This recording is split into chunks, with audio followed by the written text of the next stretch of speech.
Les liquides pour cigarettes électroniques bientôt plus chers avec une nouvelle taxe spécifique?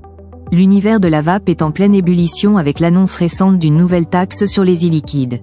Cette mesure, qui vise à réguler davantage le marché des cigarettes électroniques, suscite de nombreuses interrogations parmi les consommateurs et les professionnels du secteur.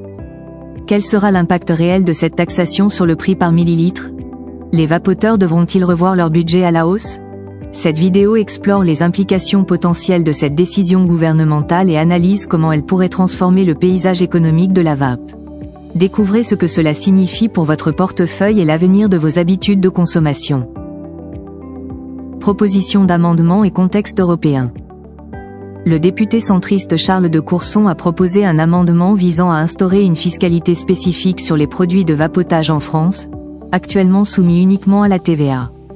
Cette initiative s'inscrit dans le cadre du budget 2025 et prévoit une taxe de 0,15 € par millilitre de liquide, qu'il contienne ou non de la nicotine.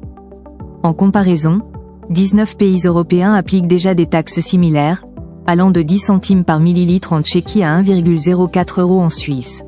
L'objectif est d'aligner la France sur ses pratiques fiscales tout en considérant les cigarettes électroniques comme un outil potentiel pour le sevrage tabagique.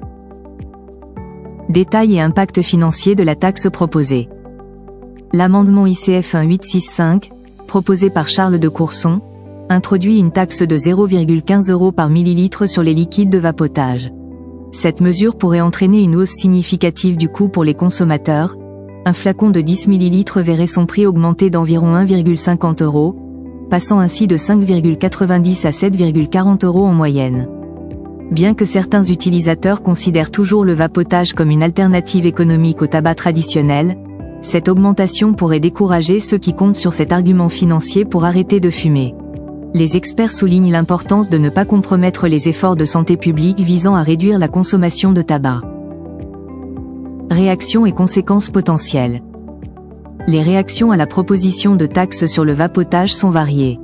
Les vapoteurs, bien que conscients de l'augmentation des coûts, estiment souvent que le vapotage reste une alternative plus économique et moins nocive que le tabac traditionnel. Cependant, les vendeurs craignent une baisse de motivation chez les consommateurs si l'avantage financier diminue. Du côté des experts en santé publique, certains s'inquiètent que cette mesure puisse freiner les efforts de sevrage tabagique. En termes de recettes fiscales, l'État français pourrait engranger entre 150 et 200 millions d'euros par an grâce à cette nouvelle taxation, mais cela pourrait aussi influencer la consommation globale de produits de vapotage.